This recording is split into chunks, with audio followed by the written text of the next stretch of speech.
할렐루야. 샬롬 샬롬 샬롬 샬롬 샬롬 샬롬 샬롬 샬롬 샬롬. 하나님 사랑합니다. 여러분 주 안에서 사랑합니다. 네, 영상 보느라고 제가 찬양으로는 조금 줄였습니다. 여러분들 힘드실까 봐서. 근데 알고 넘어가야 되니까 맥주감사절이 어떤 날인지, 성령 강림절이 어떤 날인지, 그때쯤에 우리 교회에 창립이 있는 날이라는 거, 여기 오른쪽에 보면 제가 현수막을 하나 만들어서 걸었죠. 창립 7주년 감사 예배. 올해는 5월 22일 날이 주일이어서 22일 날 감사 예배로 드립니다. 뭐 특별한 행사가 있는 건 아니지만 여러분들 마음속으로 교회 위해서 기도하고 교회 사랑하시는 저 여러분들 되시기를 주님의 이름으로 축복합니다. 성령 강림절이어서 성령 강림에 맞는 말씀을 증거해야 되지 않나, 사도행전을 전해야 되지 않나 라고 생각을 했는데, 마침 우리 61장 나가는 부분이 성령 강림과 함께 맞물리는 구절이어서 그냥 여러분들과 함께 은혜를 나눕니다. 오늘 마침 동영상도 사도행전 말씀 증거가 있었죠. 본문 이사야 61장 1절에서 3절까지 우리 아까 다 함께 합독했는데, 우리 한번 같이 합독해 보도록 하죠. 주 여호와의 영이 내게 내리셨으니 이는 야훼께서 내게 기름을 부으사 가난한 자에게 아름다운 소식을 전하게 하려 하심이라. 나를 보내사 마음이 상한 자를 고치며 포로된 자에게 자유를, 갇힌 자에게 노임을 선포하며, 야훼의 은혜의 해와 우리 하나님의 보복의 날을 선포하여 모든 슬픈 자를 위로하되, 무릇 시온에서 슬퍼하는 자에게 화환을 주어 그 죄를 대신하며, 기쁨의 기름으로 그 슬픔을 대신하며, 찬송의 옷으로 그 근심을 대신하시고, 그들이 의의 나무 곧 야훼께서 심으신 그 영광을 나타낼 자라 일컬음을 받게 하려 하시니라. 오늘 제목이 메시아의 사역, 메시아 예수 그리스도가 오시는 사역. 오늘 새벽 예배에서도 결론이 메시아가 오심이라고 제가 금요일인가요? 그때도 제가 함께 나눴던 기억이 납니다. 무릇 시온에서, 그래서 preach good news to the poor, 가난한 자에게 하나님의 말씀이 임하죠. 어느덧 61장이에요. 이사야가 66장이 끝이거든요. 시작한 지가 얼마 안 된 것 같은데 중간중간 물론 중요한 부분들만 딛고 오기는 했지만, 이사야 40장에 보니까 뭐라고 말씀하고 계시냐면요, 28절에 너를 알지 못하느냐, 듣지 못하느냐, 영원하신 하나님 야훼 땅 끝까지 창조하시는 이는 피곤하지 아니하시며 곤비하지 아니하시며 명철이 한이 없으시며. 29절 30절 쭉 우리 함께 했습니다. 피곤한 자에게는 능력을 주시며 무능한 자에게는 힘을 더하시나니. 30절입니다. 소년이라도 피곤하며 곤비하며 장정이라도 넘어지며 쓰러지되, 오직 야훼를 앙망하는 자는 새 힘을 얻으리니 독수리가 날개치며 올라간 같을 것이요 다름박질하여도 곤비하지 아니하겠고 걸어와도 피곤하지 아니하리로다. 우리 찬송 많이 하죠. 주 여호와를 앙망하는 자, 우리 찬송합니다. 청년이라도 넘어지고 장정이라도 비틀거리지만 어떤 자, 야훼를 앙망하는 자는 하나님께서 무엇을 주신다? 새 힘을 항상 주신다고 우리 율동하면서 찬양했었어요. 주 여호와를 앙망하는 자 하면서 막 팔을 올리면서 이렇게 찬양했었죠. 60장은 통해서 지난주 일어나라 빛을 발하라 라고 우리가 함께, 저 말씀은 하나님께서 우리 이전할 즈음에 저에게 주신 말씀이기도 해요. 너희는 일어나서 빛을 발하라. 어떻게 하라? 이사야는 땅의 성전에서 하늘의 성전을 본 거예요. 일어나서 빛을 발하라. 이사야서는 이사야가 하나님께서 주신 말씀을 받아서 그대로 전한 말씀이죠. 그래서 보니 6장 2절에 우시야 왕이 죽던 해에 그 성령 받는 부분이 나오죠.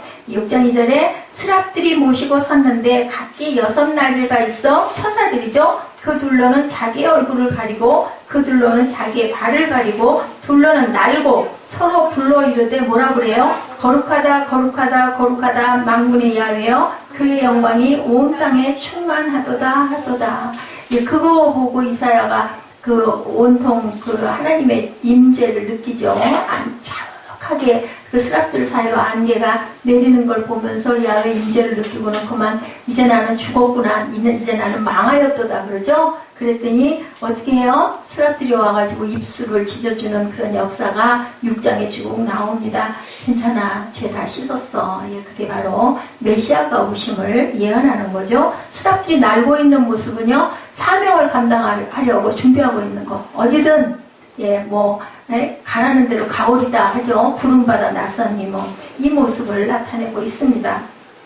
오늘 본문 61장은요, 이스라엘 백성들이 대망했던 메시아의 출현을 알리는 메시지예요. 성령 강림이 뭘까요? 예수 그리스도의 영의 모습, 그죠? 예수 그리스도가 영으로 우리들 안에 다 오신 모습이 바로 성령 강림의 사건. 그렇게 됨으로 인하여서 12제자들이 그 두려움 많고 겁 많고 각자의 고향으로 돌아가고 도망가려고 했던 그 사람들이 은혜 받고 성령 받으니까 막 베드로가 뛰쳐나가서 아까 나오죠. 제일 첫 번째 설교가 베드로가 시작을 했는데 그날 3,000명씩 회개해서 세례를 받는 역사가 일어났다. 그리고 나니 성령을 받은 능력이 생겨서 막 안진뱅이가 일어나고, 그죠? 응가응문대게 없거니와 일어나 걸으라 하고 베드로가 성전 미문에 앉아있는 안진뱅이에게 선포하니까 탁 일어나서 걷잖아요. 그런 사건들, 그리고 귀신이 쫓겨나고 눈먼 자가 눈이 뜨이는 그 역사가 일어납니다. 이것은 이제 눈에 보이는 역사 아니고 보이지 않는 영의 역사는 우리를 구원받아서 새로운 영, 새 사람이 되었다라는 말씀인 거죠. 누가 오심으로? 성령이 우리 안에 임하심으로. 아까 그때 어디였었죠? 우리 세빛 때 봤었죠? 그랬더니 이제는 그 말을 듣겠다고. 누구예요? 그 총번연 감옥에 갇혔을 때, 그죠? 예, 나가서 좀 쉬다 오십시오. 감수가 안 됐어서. 예, 설교했다고 그랬어요. 설교, 로마 그 시대에는 어떤 성경을 설교할 수 있는 자격증이 있어야 됐대요. 근데 그렇게 하지 않고 너무 막 영이 충만해가지고 설교를 여기저기 다니면서 설교를 하다가 붙들려 들어가가지고 감옥 생활을 하게 된 거예요. 그러니까 간수가 아마 예수를 믿었었든지 살짝 집에 보내주려고 그랬더니 가다 말고 돌아오죠. 그래서 이렇게 되다가는 안 될 것 같다. 내가 그냥 있는 게 맞다 했더니 황제가 방문하잖아요. 좌번연이 있나 없나. 만약에 갔었으면 어떻게 할 뻔했어요? 그랬으면 둘 다 죽었는데. 그래서 그 다음부터는 간수장이 절대로 그런 얘기를 하지 않고 좌번연이 하자는 대로 했다라는 그런 예화가 내려오고 있습니다. 이게 바로 성령이 임재하시면 우리가 할 수 없는 힘이 하나님께 주시는 영이 우리에게 임한다. 자, 1절 메시아의 사명은 어떻게 한다고 그래? 1절을 보니까 마음이 상한 자를 어떻게 하고 고치고 포로된 자에게 자유를 주고 갇힌 자를 풀어준다. 성령의 역사가 오면 우리가 아주 자유하고 기뻐지는 역사. 그러니 예배드리기가 막 기쁘고 즐겁죠. 그러니까 막 박수치고 춤추고, 그죠? 목이 터져라고 찬양을 하고, 그러죠? 자, 하나님의 은혜의 해를 선포하고 하나님을 믿지 않는 사람들을 심판하는 역할을 하게 됐다. 자, 메시아의 특징과 사명에 대해서 1, 2절에 나타나 있는데요. 우리 함께 합독해 봅니다. 주 야훼 영이 내 위에 있으니 이것은 야훼께서 내게 기름을 부어 가난한 사람들에게 좋은 소식, 굿뉴스죠. 전하게 하려는 것이다. 그분이 나를 보내셔서 마음이 상한 사람들을 감싸주고 포로에게 자유를 선포하고 갇힌 사람은 풀어주고 야훼의 은혜의 해와 우리 하나님의 보복의 날을 선포하며 슬퍼하는 모든 사람을 위로하게 하셨다. 하나님께서는 누구를? 예수 그리스도 아들을 우리에게 주기까지 우리 사람들을 하나님의 만드신 사람들을 사랑하셨다. 우리 새벽 예배에서 함께 나눴죠. 오늘 본문에서 두 가지 특징, 첫 번째는 메시아의 특징, 두 번째는 메시아의 사명에 대한 말씀을 하고 있습니다. 메시아의 특징은 뭐라고요? 자, 구약에 기름 부음을 받을 수 있는 사람들이 누구? 구약에 우리 희정이 알 것 같은데 지난번에 공부했는데, 자, 기름 부음 받을 자 누구? 어떤 사람들이 기름 부음 받아요? 구약에 보면 왕, 제사장, 예언자. 다 아무도 몰라요? 대답을 아무도 안 하네. 이재명 장은 생각 안 나? 생각이 안 나? 네. 생각이 안 나면 안 돼. 예배 자꾸 그렇게 빠지면 나도 모르게 자꾸 내가 떨어져. 예배 집중 안 하게 되고 조금 팔이 아프니까 인데 아우 지겨워 좀 안 했으면 뭐 안 하는 거 자기 자유죠. 근데 정말 달라요. 예배를 계속 꾸준히 나와서 이것도 훈련이거든요. 참석하고 말씀 자꾸 묵상하고 함께 나누고 하는 거랑 안 할 때랑 예배의 태도가 달라진다라는 것을 본인들 손해예요. 예배 안 하면 예배를 안 해도 뭐 내가 알아서 난 하나님 말씀 매일매일 묵상하고 잘하니까 상관없어 이면 뭐 그것도 본인의 자유고 사무엘아 너는 어찌하다가 보니 그렇게 좋지 않은 것만 전염이 되니 손은 왜 그렇게 자꾸 물고 뜯어? 앞에 앉아가지고 찬양도 안 하고 안 그러면 졸고 왜 그래? 눈은 아예 감고 앉아가지고 얘기하는 거 말씀 전하는 거를 30분만 집중을 해서 좀 들어. 집중력 기르는 강화다 생각하고라도 창세기에 나오죠. 예, 성령의 사건이 창세기 1장 2절에 뭐라고 나오고 있어요? 창세기 1장 1, 2절 함께 읽어보죠. 하나님께서 태초에 천지를 창조하시니라 그랬어요. 그죠? 아무것도 없는 흑암에 천지를 창조했는데 그 땅은 형태가 없고 비어있고 어둠이 깊은 물 위에 있었고 하나님의 영은 수면 위에 운행하셨다. 땅이 혼돈하고 공허하며 흑암이 깊음 위에 있고 하나님의 영은 수면 위에 운행하셨다. 이 사건이 성령 강림의 사건이에요. 아무것도 없는 흑암 중에 성령께서 역사를 일으키신 것. 우리 죽은 우리 생명들 안에 성령이 오셔서 여러분들에게 생명을 불어넣어 주신 것. 그래서 사람이 됐어요. 사람이 되는 역사. 사람인데 육신이다 보니까 아무것도 기억들을 못하니까 예수님이 오셔서 외치다 가시면서 또 염려가 돼서 성령을 보내주신 사건. 그게 바로 그 기념이 오늘 성령 강림절이다. 그죠?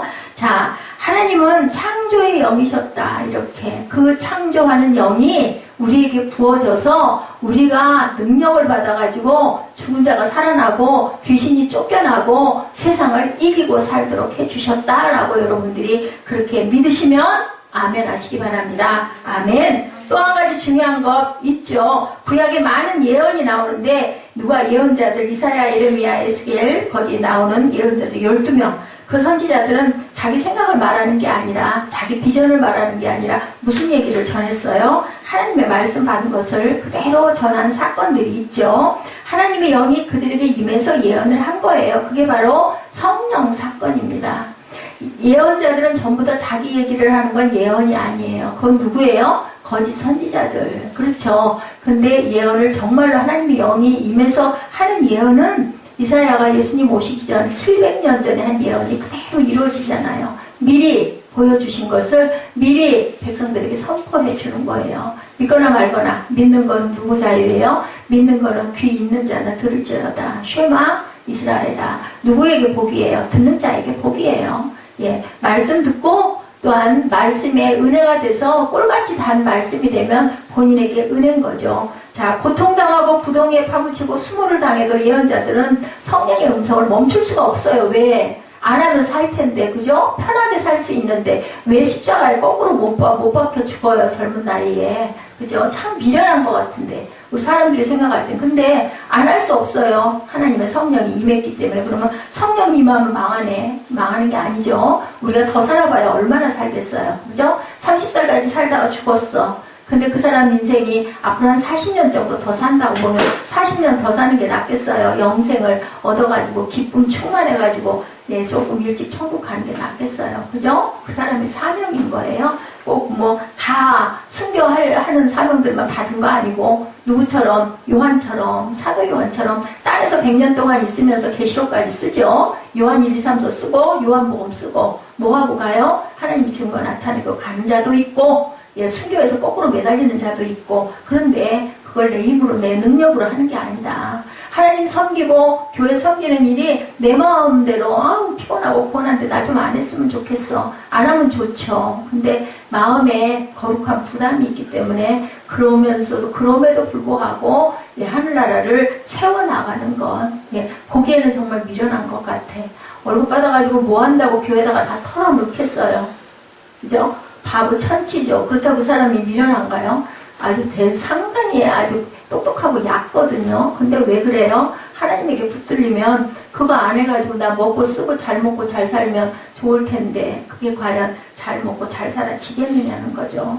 모르고 어떻게 했어요. 요나가 니느웨로 가라고 하니까 다시스 가다가 물고기 뱃속에 사흘 동안 들어가 앉았었어요. 그 뭘까요? 그게 죽은 거죠. 물고기 뱃속에서 사흘 동안 어떻게 살아요? 죽죠. 예, 근데 죽지도 못해. 왜냐하면 사명을 다 완수하지 않았기 때문에. 회개하니까 토해냈죠? 예, 상어가 토해내서 예, 땅에 떨어집니다. 결국 어디에다가 니느웨에다가 다 집어 던져놓은 거죠. 가가지고 외쳤어요. 선포했어요. 순종하지 아니하면 이런 예, 죽음밖에 사망밖에 뭐 몸은 살아있을지 모르지만 영적으로 죽는 거죠. 구약에서의 모든 기적과 능력은 성령님 의한 것이라는 것. 그래서 구약과 신약은 하나다, 짝이다 라고 말씀을 하죠.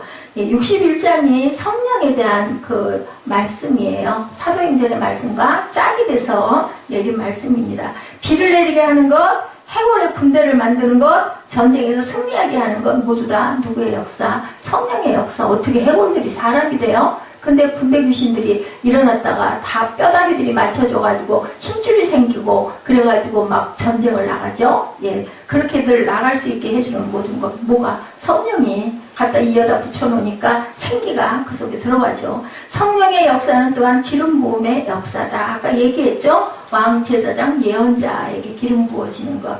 예, 요즘에 신약의 목사들 아니 개척교회 얼마나 힘들어요. 그죠? 죽음을 각오하고 힘든 줄도 모르고 죽을 줄 살 줄 모르고 뛰어다니고 막 전도하고 어떤 목사님이 그렇게 불철주야로 뛰어다녀서 병을 얻었죠. 깊이도 얻었죠. 어느 날인가 깨달았다고 하더라고요. 얘야 쉬는 것도 안식하는 것도 네 하나님 일하는 거다라고 해서 그 다음부터는 쉬면서도 하나님 찬양하고 또한 말씀 전하면서도 하나님 찬양하고 너무너무 기뻤다. 죽고 사는 게 상관이 없어지는 상태예요. 성령 받은 상태예요. 아이고 미쳤지 저 죽을 줄 모르고 왜 저 짓을 하고 다녀. 모르는 사람들은 그렇게 얘기를 합니다. 그런데 뭐가 생겨서가 아니라 안 할 수가 없는 거지. 안 할 수가. 근데 이제 몸도 돌봐야 된다. 너희는 누구다? 하나님의 성전 아니니? 라고 말씀하죠. 예, 거룩 스납들이 얘기하잖아요. 거룩해져야 한다. 성령 사건입니다. 성령의 역사는 기름 부으심의 역사다. 누구에게? 왕과 제사장에게 그리고 예언자에게. 근데 신약은 누구에게? 모든 만민이 제사장이잖아요. 너희 모두가 뭐한 사람? 구원받은 사람에게는 성령이 임하세요. 인정하고 환영하고 모셔드려서 여러분들 모두 다 왕같은 제사장들이에요. 그럼 능력도 내가 행할 수 있다. 내가 충만하면 세상도 이길 수 있다. 아멘. 그렇게 살아가시기 바랍니다. 누구를 위해서 예배드리는 것도 누구를 위해서 충성 봉사하는 것도 아니에요. 사실은 결국은 본인이 하나님의 영광을 드러내면 하나님은 어떻게 하시던가요? 새벽 예배 때도 보니까 그렇게 했더니 뭐하라고 복 있는 자가 되도록